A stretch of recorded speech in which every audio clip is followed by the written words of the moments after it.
తిరుమలలో లడ్డు వ్యవహారంపై శ్రీవారి ఆలయ ప్రధాన అర్చకులు రమణ దీక్షితులు లడ్డు విషయంపై వివరిస్తున్నారు. ఇప్పుడు లైవ్ చూద్దాం. ఇటువంటి అంటే కొన్ని విషయాలు ఎవరికి తెలియదు కూడా.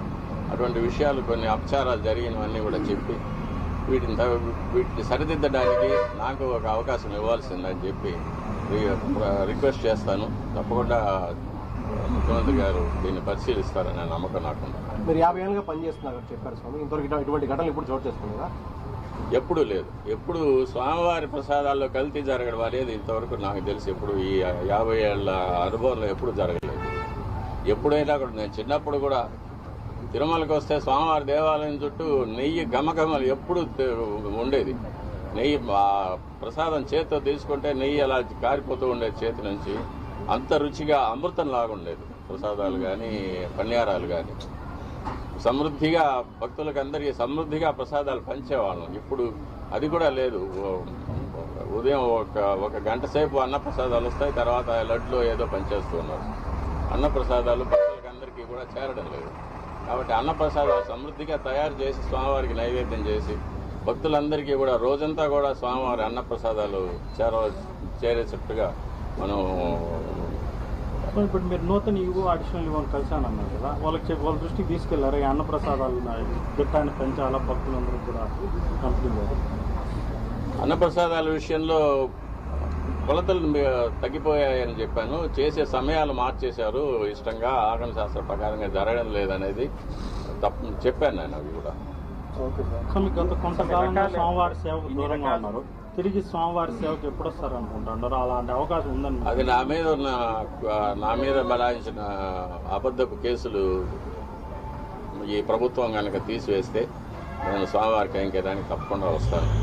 నన్ను ఈ వయసులో బాధ పెట్టడం అనేది వాళ్ళకి కూడా క్షేమం కాదు. ఆ ప్రభుత్వానికి, ఈ ప్రభుత్వం ముఖ్యమంత్రి గారు చెప్పారు, ఆ ప్రభుత్వంలో బనాయించిన తప్పుడు కేసులన్నింటినీ కూడా నేను తీసివేసి అందరికీ రిలీఫ్ కలిగిస్తాననేది. అందులో భాగంగా నాకు కూడా ఒక విముక్తి కలుగుతుందని నేను నమ్ముతున్నాను. అంటే ఇట్లా బహిరంగంగా చేయడం ద్వారా ఏదో అంతర్గతంగా విచారం చేసి జరుగుతున్న లోపాలను సరిచేయకుండా బహిరంగపరచడం ద్వారా స్వామివారి మీద ఉన్న భక్తి, అదేవిధంగా విశ్వాసం సన్నగిల్లేందుకు కానీ లేకపోతే హిందూ భావాలు దెబ్బతీయేందుకు కానీ అవకాశం లేదనుకుంటున్నారు. అంటే నేను అధికారుల దృష్టికి తీసుకుపోవడం వరకే నా బాధ్యత. అది దాని మీద చర్యలు తీసుకోవడము, ఎటువంటి చర్యలు తీసుకోవాలనేది వాళ్ళు నిర్ణయించుకుంటారు. వాళ్ళ కారణాలు నాకు సంబంధం లేదు. నాకు మా స్వామివారి తృప్తిగా జరగాలి, స్వామివారి సంతోషంగా ఉండాలి, అందువల్ల భక్తులందరూ కూడా అనుగ్రహించబడాలి. అదొక్కటే నా యొక్క దృష్టి. మిగతా వాటిని గురించి నాకు సంబంధం. నెయ్యి విషయంలో గత పాలక మండలికి కానీ అధికారులకు కానీ తెలిసే ఇటువంటి పనులు చేశారని చెప్తున్నారు. మరి వాళ్ళకి తెలిసే అన్నీ జరుగుతున్నాయి. ఎందుకంటే నెయ్యి అనేది చాలా పెద్ద పరిమాణంలో, చాలా పెద్ద కొలతల్లో మనం పర్చేస్ చేయాల్సి వస్తుంది. చాలా పెద్ద విషయం, కొన్ని కోట్ల రూపాయల విషయం. కాబట్టి అందరి దృష్టి, అధికారుల దృష్టికి తెలిసే ఇది జరిగి ఉంటుంది. ఎలాంటి నెయ్యి తీసుకోవాలనేది ఇక్కడ అధికారులు నిర్ణయిస్తారు, వాళ్ళే నిర్ణయిస్తారు. ఆ వెలలు పట్టీలు చూసో కొటేషన్ చూసో వాళ్ళు నిర్ణయించి వాళ్ళు దాని పూర్వాపరాలు తెలుసుకొని వాళ్ళు నిర్ణయిస్తారు. కాబట్టి బాధ్యత అంతా వాళ్ళదే. టీటీడీలో కూడా వచ్చిన ప్రతి దాన్ని కూడా టెస్ట్ చేసే ల్యాబ్ ఉంది. దాంట్లో చెక్ చేసిన తర్వాతే ఇవన్నీ కూడా తీసుకుంటారు. లేదంటే రిటర్న్ పంపించే ఆచారం ఎప్పటి నుంచో ఉంది. అంటే గత ప్రభుత్వం కానీ అంతకుముందు ప్రభుత్వాలు కానీ ఇవేం పట్టించుకోకుండా వచ్చినవన్నీ తీసుకుంటున్నారు.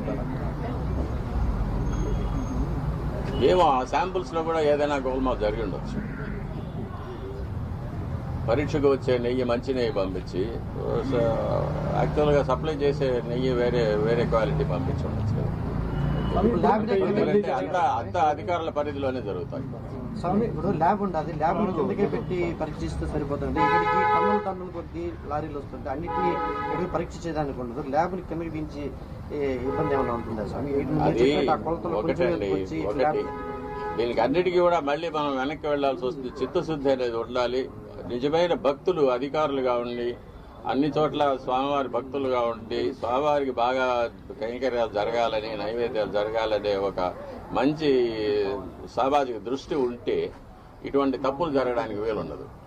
మనం ప్రతి ఒక బాణ అన్నానికి ఒక మెతుకు పదం, ఒక మెతుకు పట్టి చూస్తే అన్నం సరిగ్గా ఉందా లేదా తెలిసిపోతుంది కదా. అలాగే శాంపుల్స్ నేను ల్యాబ్ లో చేశాను కదా, పిహెచ్డి ల్యాబ్ లోనే చేశాను. శాంపుల్స్ అంటే ప్రతి 10 లీటర్ల ద్రవం ఉంటే 10 లీటర్ల ద్రవాన్ని టెస్ట్ చేయలేం కదా, ఒక 1 ml 2 ml తీసుకొని టెస్ట్ చేసుకుంటాం, దాన్నే మనం ఆపాదించుకుంటాం. కాబట్టి ఆ టెస్ట్ చేసే దాంతో ఒక నిబద్ధత ఉండాలి, నియంత్రణ ఉండాలి. అధికారులకు ఒక సామాజిక దృష్టి, ఒక ఆధ్యాత్మిక చింతన, ఒక సనాతన ధర్మం మీద ఒక నమ్మకం, దేవుడి మీద ఒక నమ్మకం, స్వామివారికి అన్ని బాగా జరిపించాలి. ఆయన మనకు జీతం ఇచ్చి, మనకు ఇల్లు బంగళాలు ఇచ్చి, కార్లు ఇచ్చి మనల్ని ఉద్యోగానికి పెట్టుకున్నాడు కాబట్టి దానికి న్యాయం చేయాలి, మనం స్వామివారికి మంచి చేయాలనే దృష్టి ఉండాలి. అది ఉంటే ఇవంతా జరిగేది కాదు కదా. వాళ్ళు ఈ ప్రసాదాల మీద ఏమైనా స్పందించారా, లేకుంటే ఇట్లాంటివి ఏమైనా మీ దృష్టి కూడా వచ్చాయి? ఈ ప్రసాదాలు నా దృష్టికి వచ్చింది, నేను అధికారుల దృష్టికి తీసుకెళ్లాను, కానీ వీళ్ళెవరూ నాకు సహకరించలేదు. అంటే ఈ రిపోర్ట్ వచ్చింది కాబట్టి మీరు స్పందించారు. ఇప్పుడు ఇంతకుముందు నుంచి 5 ఏళ్ల నుంచి కూడా నాణ్యత తగ్గిందని మీకు తెలుస్తా ఉంది అని చెప్పలేక నేను చెప్పాను, నేను దృష్టికి తీసుకెళ్లాను, ఈఓ గారికి, చైర్మన్ గారికి దృష్టికి తీసుకెళ్లి చెప్పాను చాలాసార్లు. దానికి మెకానిజం కూడా టీటీడీలో ఉంది. కేవలం నెయ్యి మాత్రమే కల్తీ ఏమని చెప్పేసి మనం అనుకుంటున్నారా? అన్ని వస్తువులు సరైన సరిగ్గా లేదు. ఇంతకుముందు రిపోర్టులో జీడిపప్పు కూడా పురుగులు పట్టింది వచ్చిందని దాన్ని రిజెక్ట్ చేస్తున్నారు. శనగపప్పు అన్నిటి